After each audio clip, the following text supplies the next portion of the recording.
杨开，你入门3年，147场挑战无一获胜，此次以名相搏，境界却毫无提升，你图什么？乱柿子，随便你。Halo guys, apa kabarnya hari ini? Masih baik-baik aja kan? Di video kali ini kita akan melanjutkan cerita Donghua Martial Peak. Oke, nggak usah lama-lama lagi, kita langsung aja ke ceritanya. Sambil memalingkan kepala lagi, pria berjubah biru itu, meskipun pucat dan tampak terluka parah, berhasil berdiri dengan goyah. Dan nyawanya tidak dalam bahaya. Namun Xiao Yuyang tidak menatapnya. Sebaliknya menyeringai sinis tersungging di bibirnya sambil mencentikkan jari.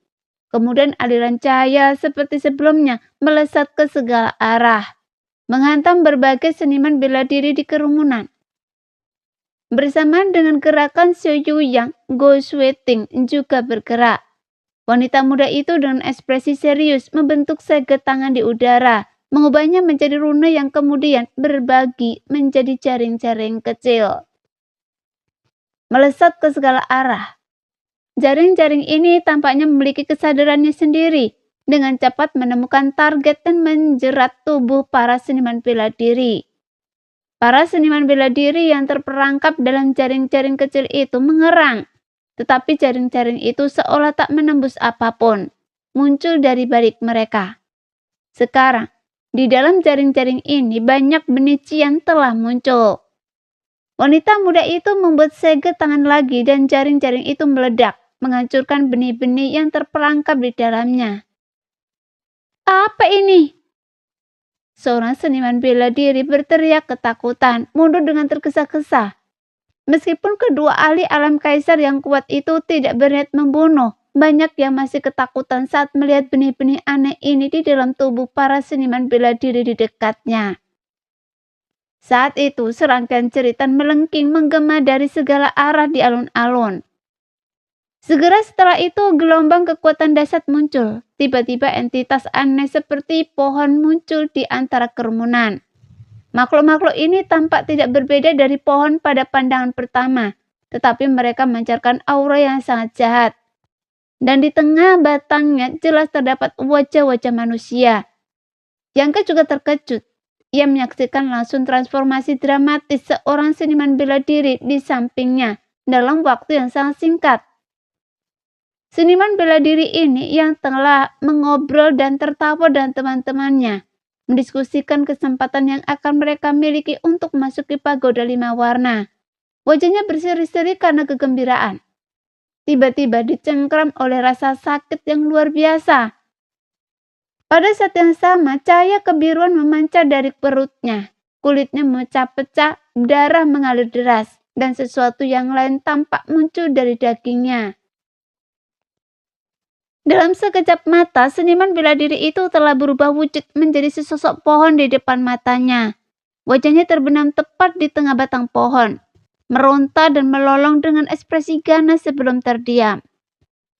Dari dalam pohon, sulur-sulur kebiruan yang tak terhitung jumlahnya melesat keluar, menyambar dan menusuk dengan liar ke segala arah. Beberapa seniman bela diri di dekatnya yang lengah tertusuk oleh sulur-sulur ini. Suara gemericik datang dari dalam sulur-sulur itu, seolah-olah sedang melahap sesuatu, dan tubuh seniman bela diri yang tertusuk itu pun layu dalam sekejap. Iblis kayu, seru Yangke kaget. Beberapa familiarkah pemandangan ini? Itu adalah pemandangan yang sama yang pernah ia temui dengan iblis kayu di tingkat kedua pagoda 5 warna. Namun ia tak pernah menyangka akan melihatnya lagi di alun-alun kota hutan Mample. Sambil meneriakkan kata-katanya itu, Yangke mundur dengan cepat, sekaligus mengaktifkan energi pedang api dari pedang 5 elemen abadi untuk menebas sulur-sulur yang menusuknya. Dengan bunyi gedebuk, pedang api yang membara itu memotong duri-duri tajam di pucuk tanaman merambat, dan Yangke menggunakan kekuatannya untuk mundur dengan anggun. Pada saat ini, banyak seniman bela diri mengenali pelaku di balik anomali ini, dan dalam sekejap nama iblis kayu menyebar ke seluruh alun-alun. Kalian semua salurkan kekuatan kalian untuk melawannya. Jangan biarkan benih kayu menyerang tubuh kalian. Jika tidak, nasib kalian akan sama. Teriakan marah Xiaoyu yang tiba-tiba datang dari platform tinggi. Setelah mendengar ini, Yang Ke segera mengerti dan dengan cepat menyalurkan kekuatannya untuk melindungi tubuhnya agar tidak terkena serangan secara tidak sengaja. Seniman bela diri lain yang bereaksi cepat seperti Yang Ke bernasib serupa. Mereka yang bereaksi lebih lambat entah cukup beruntung untuk lolos atau cukup sial karena tubuh mereka diserang oleh benih kayu kecil. Berubah menjadi klon iblis kayu dalam waktu yang sangat singkat. Di platform tinggi, Xiaoyu yang mendengus dingin, kekuatannya melonjak hebat. Dengan cetikan jarinya, ia membunuh beberapa klon iblis kayu dari kejauhan. Gou Shuting juga sangat kuat.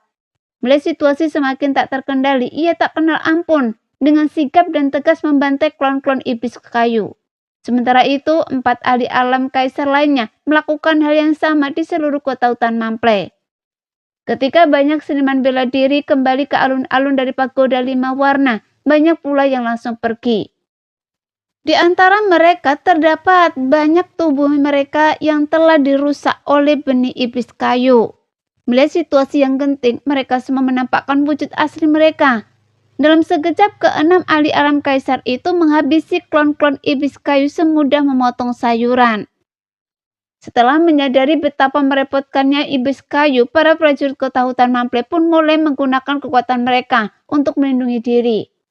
Untuk sementara waktu, seluruh kota hutan Mample dilanda kekacauan.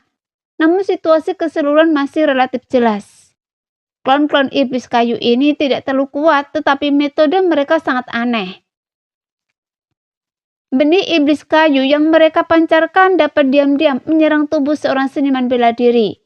Namun jika seorang seniman bela diri siap, kemungkinan diserang akan sangat berkurang.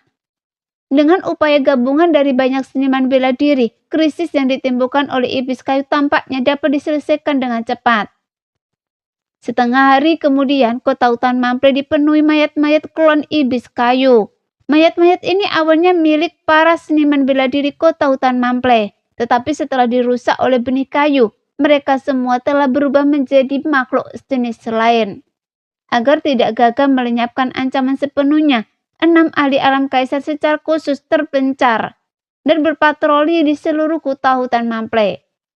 Patroli ini seperti yang diharapkan mengungkap beberapa benih kayu tersembunyi lainnya. Situasi ini berlangsung selama 2 hari penuh sebelum kekacauan di kota hutan Mample berangsur-angsur mereda. Dalam 2 hari terakhir, ribuan seniman bela diri di kota hutan Mample telah tewas, menunjukkan betapa dahsyatnya kekuatan iblis kayu. Ia bahkan tidak perlu bertindak secara langsung, cukup dengan menaburkan benih kayu saja sudah cukup. Jika dia benar-benar tumbuh lebih kuat, seluruh kota hutan Mample kemungkinan besar akan hancur. Yang Ke akhirnya menyadari betapa mengerikannya makhluk ini dan merasa bahwa klaim Mo Xiaoqi bahwa seorang ahli alam kaisar telah tewas di tangan iblis kayu mungkin tidak berdasar. Selama 2 hari terakhir, ia telah aktif bekerja sama dengan seniman bela diri lain untuk memburu dan mencari klon iblis kayu. Lagi pula, semua seniman bela diri di kota hutan Mample melakukannya. Jika tidak, ia pasti akan dianggap sebagai orang buangan dan dikucilkan. Selama proses ini, Mo Xiaoqi dan Kang Xiran berulang kali menanyakan keselamatannya, dan baru setelah menerima kabar bahwa ia tidak terluka, mereka merasa lega. Setelah semuanya tenang, Yang Ke pergi ke bengkel pil roh untuk bertemu Kang Xiran, mengatur waktu untuk kembali berlatih alkimia, lalu dengan santai menuju gua kesewaannya. Ia perlu menganalisis dengan seksama apa yang telah ia peroleh dari kunjungannya baru-baru ini di pagoda 5 warna. Sementara itu, di istana Tuan Kota, 6 ahli alam kaisar yang kuat berkumpul, dengan Duan Yuansan masih berdiri di ujung bawah. Ekspresi para ahli alam kaisar ini tidak lagi sesantai sebelumnya. Malah mereka agak serius. Tuan-tuan, apakah iblis kayu itu benar-benar telah dibasmi sepenuhnya? Duan Yuansan ragu-ragu untuk waktu yang lama sebelum bertanya dan hati-hati. Ia telah membunuh 2 orang kepercayaannya sendiri dan sepenuhnya menyadari betapa sulitnya melenyapkan iblis kayu, sehingga hatinya terasa berat. Jika saya bilang ia telah dibasmi sepenuhnya, Anda pasti tidak akan percaya, kata Xiao Yuyang sambil meliriknya. Apa maksud Anda, tuanku? Ekspresi Duan Yuansan sedikit berubah. Xiao Yuyang menghela nafas dan berkata, ada banyak jenis roh kayu, masing-masing dengan bakat dan kemampuan yang berbeda. Roh kayu ini memang di luar dugaan saya, jadi saya tidak bisa menjamin apakah ia benar-benar punah. Mungkin ada beberapa roh kayu tersembunyi yang belum kami deteksi. Duan Yuansan terkejut dan berkata, bahkan dengan kemampuan kalian tidak bisa yakin. Go Sweating berkata, kami tidak bisa yakin kecuali Anda memanggil semua seniman bela diri di kota hutan Mample dan membiarkan kami memeriksa mereka satu persatu dengan indera ketuhanan kami. Barulah kami bisa yakin. Berani ya saya merepotkan ke-6 tuan-tuan ini sampai sejauh itu? Duan Yuansan terkejut dan segera minta maaf. Lagi pula, ada berapa banyak seniman bela diri di kota hutan Mample? Puluhan ribu kultivator alam Raja Void dan alam kembali kekosongan memasuki pagoda 5 warna sekali ini saja. Belum lagi mereka yang di bawah. Meskipun tidak ada jumlah pasti, jumlah seniman bela diri di kota hutan Mample setidaknya 4 atau 500 ribu. Bahkan mungkin 1 juta. Jika 6 ahli alam kaisar memeriksa mereka satu persatu, mereka tidak hanya akan kekurangan waktu dan tenaga. Tetapi kalaupun mereka melakukannya, prosesnya akan memakan waktu yang sangat lama. Dalam jangka waktu yang begitu lama, sesuatu yang tak terduga mungkin terjadi. Oleh karena itu, metode ini sama sekali tidak praktis. Meskipun kita tidak bisa memastikan apakah iblis kayu benar-benar mati, jangan khawatir. Setelah kehilangan begitu banyak benih kayu, meskipun tidak sepenuhnya mati, kemungkinan besar kondisinya sudah sangat lemah. Kemungkinan besar tidak akan menimbulkan masalah lagi dalam waktu dekat. Kalian hanya perlu menginstruksikan para seniman bela diri di kota untuk memeriksa kondisi mereka sendiri secara berkala, dan itu akan mencegah potensi masalah, kata Go Sweating dengan tenang. Saya akan mematuhi perintah Tuan Go. Setelah sampai sejauh ini, Duan Yuansan tahu tidak ada solusi yang lebih baik dari ini, dan hanya bisa mengangguk setuju. Baiklah, Anda boleh pergi. Masih ada beberapa hal yang harus kita bahas. Xiao Yuyang tiba-tiba melambaikan tangannya dan memberi perintah.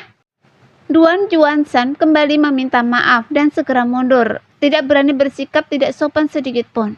Meskipun ini adalah kediaman penguasa kotanya, para ahli alam kaisar di hadapannya ini semuanya berstatus sangat tinggi, jauh di luar kemampuannya untuk memprovokasi.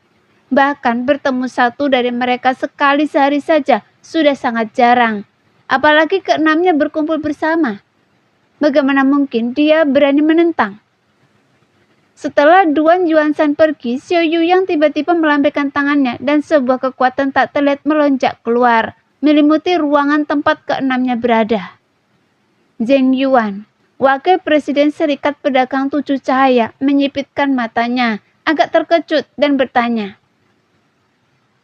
apalagi yang dimiliki Tuan Xiao yang membutuhkan kehati-hatian seperti itu? Mungkinkah karena iblis kayu itu? Lao Ji, wakil presiden Serikat Pedagang asal ungu, juga bertanya dan heran. Xiao yang tersenyum tipis. Tentu saja tidak. Bagaimana mungkin seorang iblis kayu biasa layak mendapat perhatian seperti itu dari saya? Yang ingin saya bicarakan dengan Anda selanjutnya adalah masalah lautan bintang yang hancur.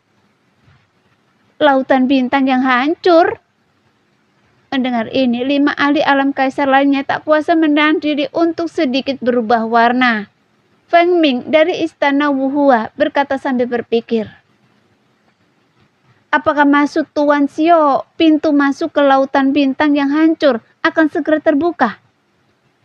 Yang lain juga menatap Xiao Yuyang dengan ekspresi gembira, tampak sangat khawatir tentang lautan bintang yang hancur. Belum lama ini saya menerima pesan dari Kaisar Agung bahwa pintu masuk ke Lautan Bintang yang hancur memang akan segera terbuka. Namun, Kaisar Agung belum dapat menghitung waktunya secara pasti, hanya tahu bahwa itu akan segera terjadi. Ekspresi Xiaoyu yang berubah serius saat ia menatap ke selatan dan sedikit menakupkan tangannya untuk memberi salam. Tapi semua orang tentu tahu siapa Kaisar Agung yang ia bicarakan. Di seluruh wilayah selatan hanya 1 dari 10 ahli alam Kaisar Agung yang dapat menggunakan gelar Kaisar Agung. Pemimpin Istana Dewa Bintang, Kaisar Agung Bulan Cerah. Jika itu yang dikatakan Kaisar Agung, maka itu pasti benar. Go Sweating mengangguk pelan. Tuan Xiao, apakah semua sekte kita mengetahui hal ini? Xiaoyu yang tersenyum dan berkata, Saudari muda Go, tenanglah. Kaisar Agung telah mengirim pesan kepada sekte kalian masing-masing untuk memberitahu kalian tentang hal ini. Selain itu, Kaisar Agung telah mengirim pesan bahwa karena kita berkumpul di sini secara kebetulan, mari kita bahas masalah ini sebentar. Jadi begitu. Chen Benhou mengangguk dan berkata, meskipun kita semua berada di wilayah selatan, tidak mudah bagi kita untuk berkumpul di hari-hari biasa. Apalagi bagi 6 kekuatan besar untuk berkumpul bersama. Memanfaatkan kesempatan ini untuk membahasnya memang ide yang bagus. Itulah yang dimaksud Kaisar Agung yang menghemat waktu kita. Xiaoyu yang tersenyum dan berkata, seperti yang kalian semua tahu, alasan lahirnya Laut Bintang yang hancur ini berkaitan erat dengan Kaisar Agung melahap surga. Saat itu, Kaisar Agung melahap surga menjelajahi dunia. Betapa arogan dan tak terkendalinya dia. Dia melahap semua hal di langit dan bumi, mengubahnya menjadi ibu kota untuk kekuatannya sendiri. Bahkan matahari, bulan, dan bintang pun tak bisa lepas dari genggamannya. Pada akhirnya, dia tetap menimbulkan murka langit dan bumi dan tidak ditoleransi oleh langit dan bumi. Feng Ming terbatuk keringat lalu berkata dengan canggung, Tuan Xiao, kita tidak perlu menganggap serius rumor-rumor umum ini. Xiaoyu yang terkekeh. Tentu saja, para pendekar tingkat rendah tahu bahwa alasan kejatuhan Kaisar Agung melahap surga adalah karena ia tidak ditoleransi oleh langit dan bumi. Kenyataannya, semua orang tahu kebenarannya. Namun dalam pertempuran itu, alam semesta hancur. Dunia berubah warna dan lautan bintang yang hancur pun lahir, membentuk wilayah sendiri. Sayang sekali, meskipun lautan bintang yang hancur sangat luas dan dahsyat, batasnya hanyalah alam sumber Do. Kita tidak cukup beruntung untuk masukinya. Jika kita gegabah masuk, itu hanya akan menyebabkan lautan bintang yang hancur runtuh. Anda harus tahu bahwa ada banyak bintang yang hancur dan banyak sumber bintang di dalamnya. Jika kita bisa menyerap sedikit saja, itu akan sangat bermanfaat bagi kita. Mendengar ini, 5 ahli alam kaisar lainnya tampak sangat tertarik. Namun mereka segera menghela nafas lagi. Go Sweating berkata, itulah sebabnya setiap kali lautan bintang yang hancur terbuka, mereka yang berada di alam kaisar dilarang masuk. Kalau tidak, kita akan punya tempat yang bagus untuk dituju. Adik junior Go, kalau Anda tertarik, Anda bisa mencoba peruntungan Anda di dalam. Feng Ming terkekeh. Go Sweating mendengus dingin. Dekret Kaisar ada di sana. Saya tidak ingin dibunuh oleh Kaisar. Kakak senior Feng, kalau Anda tidak menghargai nyawa Anda, silakan mencoba. Feng Ming setelah mendapat penolakan tampak malu dan tidak berkata apa-apa lagi. Meskipun kita tidak bisa masuk, murid-murid kita bisa membawa kembali esensi bintang dari sana. Kenapa khawatir? Kalau ada di antara kalian yang mau menjualnya, persekutuan pedagang saya akan membelinya semua. Berapapun harganya, kata Zheng Yuan sambil tersenyum tipis. Saya juga berpikir begitu. Persekutuan pedagang saya cukup besar dan mampu membeli esensi bintang. Lo Ji cepat menambahkan. Para wakil presiden kedua serikat pedagang itu bertukar pandang. Meskipun mereka berdua tersenyum, percikan api tampak berterbangan di antara mereka. Kalian berdua benar-benar gila, Xiao Yu yang terkekeh. Baiklah, jangan bahas itu sekarang. Waktu pasti pembukaan Laut Bintang hancur bahkan belum ditentukan. Tidakkah menurut Anda terlalu dini untuk membahas hal-hal ini? Namun, pembukaan Laut Bintang hancur selalu menjadi peristiwa besar bagi wilayah selatan kita. Begitu berita ini menyebar, orang-orang dari 3 wilayah lain akan berbondong-bondong datang. Tapi ada batasan jumlah orang yang diizinkan setiap kali. Yang perlu kita bahas sekarang adalah jumlah orang yang diizinkan untuk melihat sekte mana yang dapat mengirimkan beberapa orang. Pada saat yang sama, di dalam gua, sebuah batasan diaktifkan dan mutiara alam mistik tergeletak di tanah. Yang telah memasuki alam mistik kecil. Ia memindahkan berbagai ramuan dan obat spiritual yang diperolehnya dari pagoda 5 warna ke kebun obatnya. Ia hanya bisa mengenali sebagian kecil dari ramuan dan obat-obatan ini. Ia tidak mengenali sebagian besarnya, apalagi mengetahui kegunaannya. Beberapa tanaman jamur terus berubah warna. Ini adalah panen pertamanya dari pagoda 5 warna yang dikumpulkan dari dasar rawa. Dilihat dari energi spiritual yang dipancarkannya, jelaslah mereka adalah ramuan obat tingkat sumber do. Dan nilainya seharusnya sangat tinggi. Meskipun tidak dirawat selama beberapa hari, beberapa jamur-jamur ini tetap segar dan beradaptasi dengan cepat setelah dipindahkan ke kebun herbal. Lagi pula kebun herbal di alam mistis kecil ini memiliki 5 mutiara. Vena bumi yang memadatkan energi spiritual langit dan bumi. Beserta tanah yang sangat berat, ramuan spiritual dan tanaman obat ini lebih cocok ditanam di sini daripada di kebun herbal faksi lain. Diyakini bahwa seiring waktu ramuan dan tanaman obat ini akan tumbuh subur. Yang tahu kegunaan kelima rumput kristal emas itu. Tetapi untuk memurnikan pil kristal emas, ia perlu membeli bahan obat lain. Karena tidak terburu-buru, Yangke pun memindahkannya ke kebun herbal. Selain hasil panen ini, terdapat juga berbagai bahan dari tubuh binatang iblis.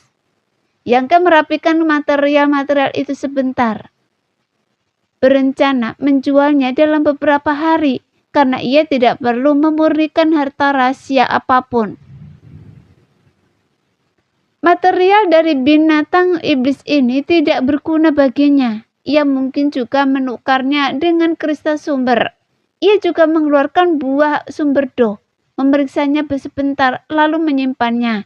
Ia tidak terlalu menginginkan buah sumber do, tetapi sekarang setelah memilikinya, itu adalah bonus. Ia percaya jika ia memurnikannya menjadi pil sumber do, itu akan membantunya maju ke alam sumber do lebih cepat. Tentu saja, ini dengan syarat semua kekuatan di dalam tubuhnya diubah menjadi kekuatan sumber. Selanjutnya, Yangke mengeluarkan botol gio, menatapnya dengan sungguh-sungguh. Jika ada satu hal yang paling ia peroleh dari memasuki pagoda 5 warna kali ini, selain menyerap sejumlah besar hukum langit dan bumi yang difragmentasi di tingkat ketiga, yang tidak hanya memberinya pemahaman awal tentang kekuatan hukum, tetapi juga mengisi kembali kekuatan hukum di alam mistik kecil, dan itu adalah botol gio ini. Botol gio ini tak lain adalah yang diperolehnya dari altar kenaikan naga di tingkat pertama. Dari sekitar solusi harta karun di altar kenaikan naga hampir semuanya palsu, terbentuk oleh ilusi kecuali isi botol gio ini. Ia harus mengaktifkan mata iblis penghancur dunia untuk melihat menembus ilusi sebelum ia memastikannya. Saat memeriksa barang-barang di altar kenaikan naga bersama Duan Tianci dan Zhong Yijin, Yangke diam-diam telah mengeluarkan botol gio lain dan menukarnya dengan yang asli. Semua orang tenggelam dalam kekecewaan dan kemarahan karena tertipu, dan hampir tak seorang pun menyadari tindakan halus Yangke. Hanya Qin Yu dari keluarga Qin yang tampaknya menyadari sesuatu. Kemudian ia bahkan bertanya kepada Yangke tentang hal itu. Yangke hampir mengira ia benar-benar menemukannya, tetapi setelah merenung, ia menyadari bahwa ia mungkin hanya curiga dan tidak yakin. Yangke tidak tahu apa isi botol Gyo itu. Selama hari-harinya di dalam pagoda 5 warna, ia tidak pernah mengeluarkannya untuk memeriksanya. Namun ia samar-samar menduga isi botol Gyo itu berhubungan dengan seekor naga sejati. Karena baik dulu maupun sekarang, sisi naga iblis di dadanya terasa sedikit hangat, seolah membentuk resonansi aneh dengan isi botol Gyo itu. Menarik nafas dalam-dalam, Yangke meletakkan botol Gyo itu di hadapannya dan perlahan membuka tutupnya. Saat itu perubahan mendadak terjadi. Raungan naga melengking tiba-tiba terdengar dari botol Gyo itu. Ekspresi Yangke berubah kaget. Sebelum ia sempat menyelidiki apa yang terjadi, sesosok kecil melesat keluar dari botol. Sosok kecil itu hanya seukuran jari, menyerupai ular kecil. Ia dilalap api yang membakar, menggelengkan kepala dan menerjang lurus ke atas. Begitu terbebas dari belenggung botol, ia mengebaskan ekornya seolah hendak melarikan diri. Yangke benar-benar terkejut dengan kejadian ini. Jika mereka berada di luar, makhluk ini mungkin telah lolos. Namun bagaimanapun juga, ini adalah wilayah kecil Mutiara Suanjin. Jadi Yangke hanya ragu sejenak sebelum meraihnya. Energi spiritual di wilayah kecil itu bergerak sesuai keinginannya, dan sesosok mungil itu hanya terbang kurang dari 3 zang sebelum dipukulkan ke tempat oleh kekuatan tak terlihat. Meski begitu, ia masih meronta dengan gelisah. Raungan naga melengking memancar dari dalamnya. Baru pada saat itulah Yangke melihat wujud aslinya. Itu adalah naga sejati yang menyusut berkali-kali lipat. Naga api merah tua yang dilalap api. Yangke terkejut dan berseru ngeri. Naga muda. Namun ia segera menyadari itu bukan. Makhluk yang tampak seperti naga muda itu telah berputar dan berubah menjadi setetes cahaya emas tua. Ukurannya hanya seukuran buku kelingking, tetapi seperti magma. Bahkan dari jarak 3 zang, Yangke dapat merasakan kekuatan panasnya. Ekspresi Yangke berubah dan ia segera teringat sesuatu, lalu berseru. Darah naga, ini sebenarnya darah naga sejati. Botol Gyo itu tidak berisi naga muda, melainkan setetes darah naga asli. Dilihat dari adegan sebelumnya, ini jelas setetes darah naga api. Jika seseorang seniman bela diri yang mengolah kekuatan berbasis api mendapatkannya, itu akan sangat bermanfaat. Namun itu tidak sepenuhnya sia-sia bagi Yangke. Meskipun Yangke tidak mengolah kekuatan berbasis api, ia dapat menyatu dengan harta karun naga sejati melalui teknik transformasi iblis. Ia telah menyatukan sisi naga asli itu ke dalam tubuhnya, meletakkannya di dada vitalnya. Ia juga telah lama berencana untuk menyatukan pedang tulang naga ke dalam tubuhnya. Pedang tulang naga ditempa dari tulang belakang naga asli dan mutiara naga. Saat itu pedang itu hanya dimurnikan secara kasar, tanpa merusak intinya, jadi menyatukan bukanlah masalah. Sebelumnya, menyatukan sisi naga itu membawa manfaat yang sangat besar bagi Yangke, dan ia selalu mendambakan pedang tulang naga. Namun sebelumnya, ia tidak mampu menggabungkannya karena kekuatan yang kurang, dan kemudian ketika kekuatannya telah meningkat pesat, ia tidak punya waktu. Sekarang ia telah mendapatkan setetes darah naga sejati lagi. Jika ia dapat menggabungkannya dengan benar, ia bahkan mungkin mendapatkan sebagian dari kekuatan naga sejati. Lagi pula, ia memiliki kekuatan asli naga suci emas di dalam dirinya. Ekspresi Yangke berubah, tetapi jauh di lubuk hatinya ia sangat gembira. Barulah ia menyadari bahwa botol Gyo berisi darah naga itu bukanlah benda biasa. Dengan sedikit indera, ia menemukan bahwa botol Gyo itu dipenuhi dengan batasan yang padat dan sangat dingin. Jenis dingin yang sangat aneh. Ia tidak merasakan apapun saat memegangnya, tetapi ketika ia menggunakan indera ilahiynya untuk memeriksanya, indera ilahiynya seolah membeku. Hanya harta langka seperti itu yang dapat mengikat setetes darah naga. Setelah merenung sejenak dengan ekspresi serius, Yangka tidak terburu-buru memulai penggabungan. Saat itu menggunakan teknik transformasi iblis untuk menyatukan sisik naga telah menyebabkannya sangat menderita. Jadi ia memutuskan untuk berkonsultasi dengan beberapa materi terlebih dahulu sebelum membuat rencana apapun. Setelah mengambil keputusan, ia dengan hati-hati menyimpan darah naganya dan dengan sekejap ia meninggalkan alam mistis kecil. Selama beberapa hari berikutnya, Yangka menjelajahi berbagai toko di kota hutan Mamplay, bahkan mengunjungi pasar gelap beberapa kali. Dia menjual materi tubuh binatang iblis yang dibawanya dari pagoda 5 warna, memperoleh sejumlah besar kristal sumber. Setelah itu, ia menghabiskan sejumlah besar kristal sumber untuk membeli banyak buku aneh dan tidak biasa. Lalu kembali ke guanya untuk membacanya secara sembunyi-sembunyi.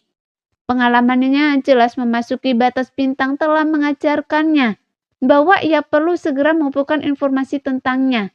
Jadi buku-buku ini, meskipun tidak terorganisir, adalah persis apa yang ia butuhkan.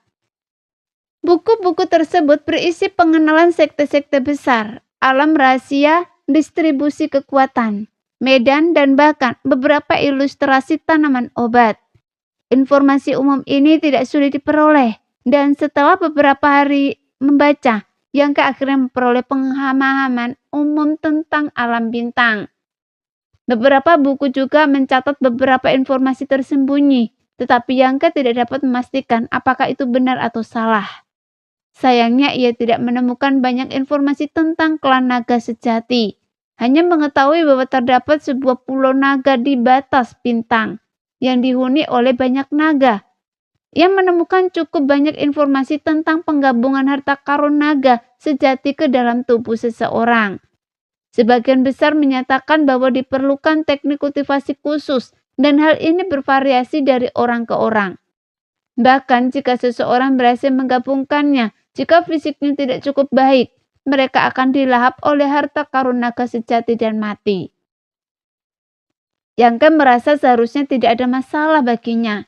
Ia memiliki teknik transformasi iblis. Fisiknya cukup kuat dan ia juga memiliki kekuatan asal naga suci emas.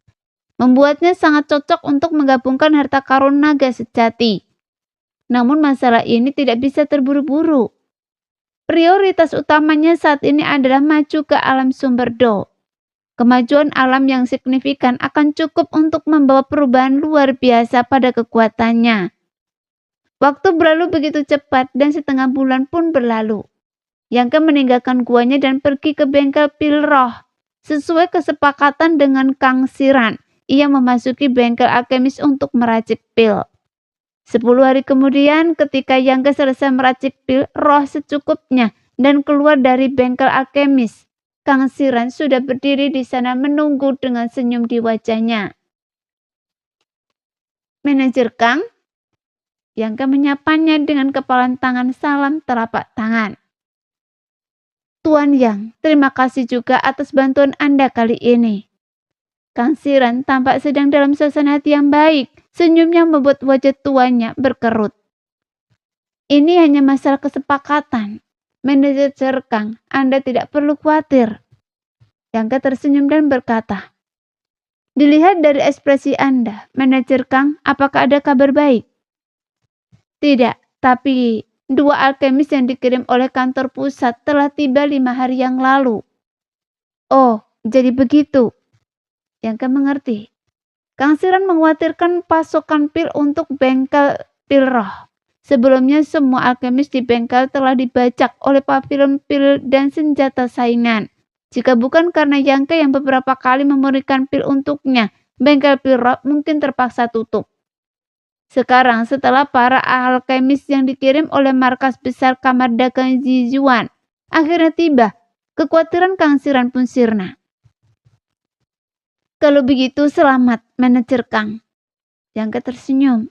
Kang Siran terkekeh dan berkata, Jika alkemis yang bisa tinggal dan terus memurnikan pil untuk bengkel alkimia, maka orang tua ini yang melambaikan tangannya dan berkata, "Manajer Kang, sepertinya itu tidak akan berhasil. Sudah saya bilang sebelumnya bahwa saya tidak mencari nafkah dengan memurnikan pil. Alasan saya menyetujui permintaan Anda terakhir kali hanyalah karena saya membutuhkan formula pil. Sekarang setelah 2 alkemis yang dikirim oleh markas besar serikat Anda tiba, saya tidak akan memurnikan pil lagi." Mendengar ini, Kang Siran menghela nafas panjang.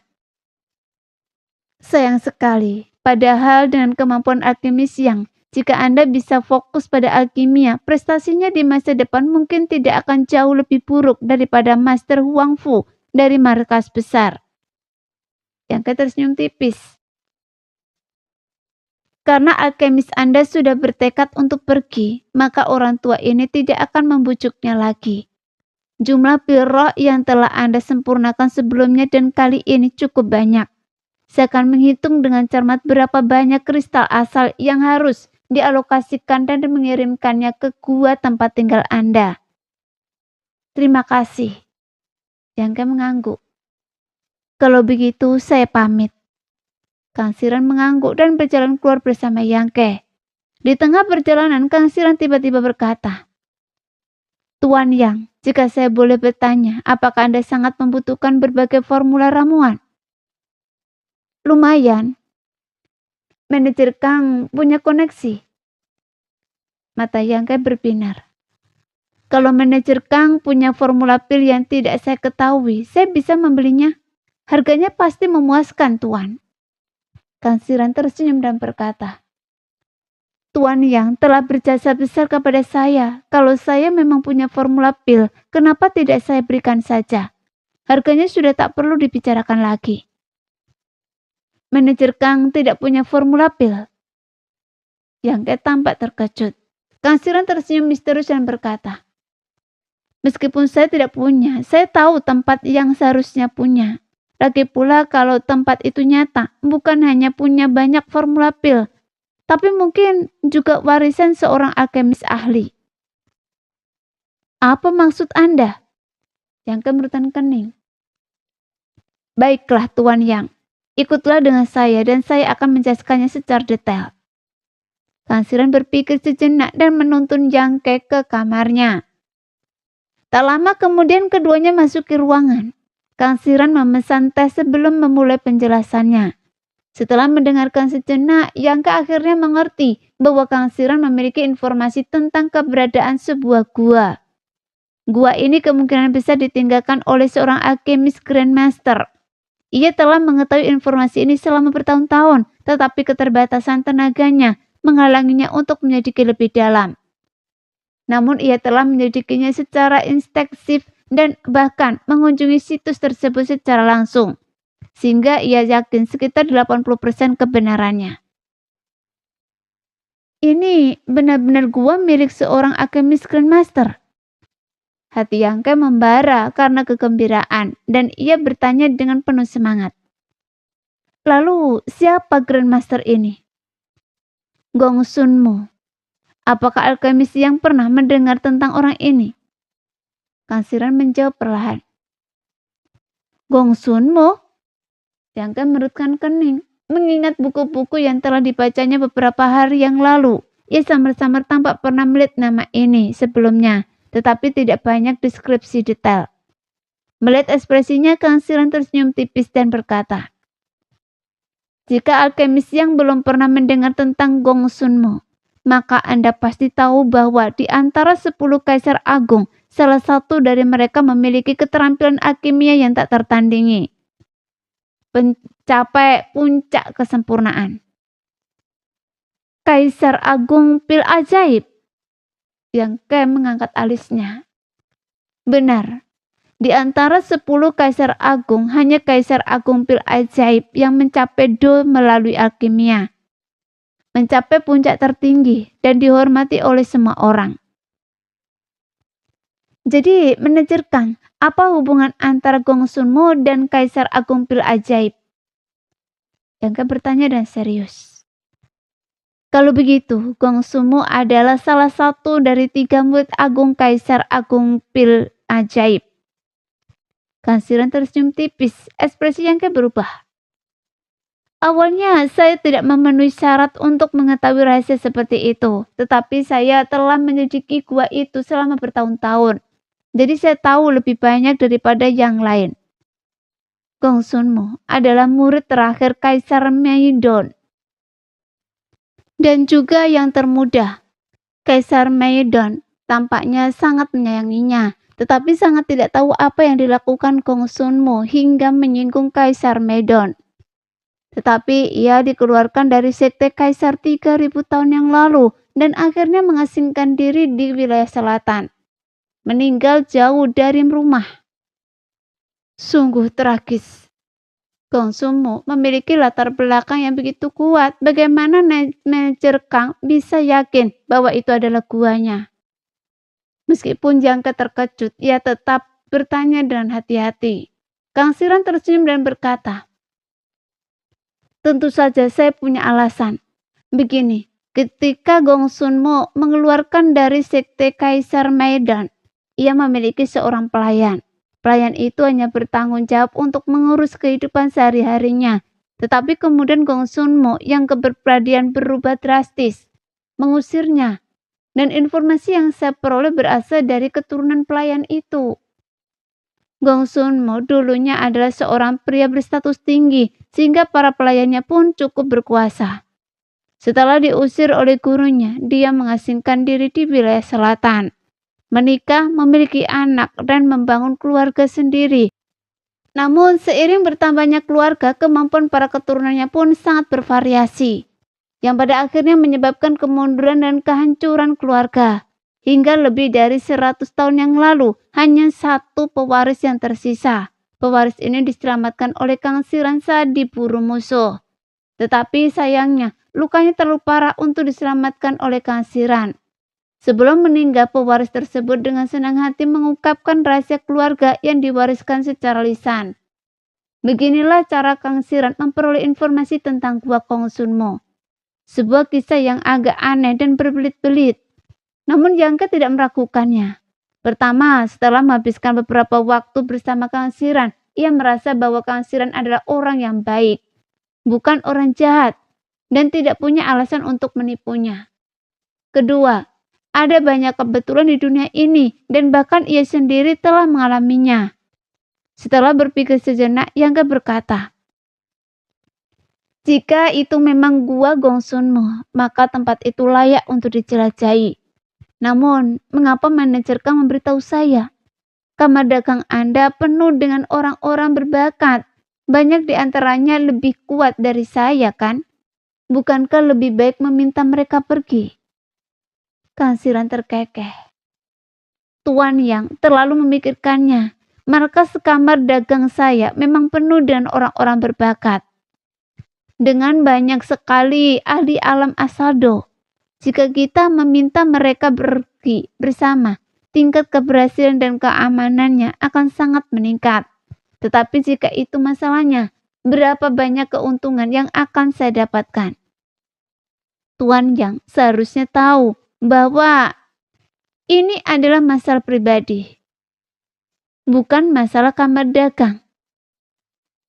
Jika para ahli di markas tahu, saya bahkan tidak akan mendapatkan sedikit pun barang bagus di dalamnya.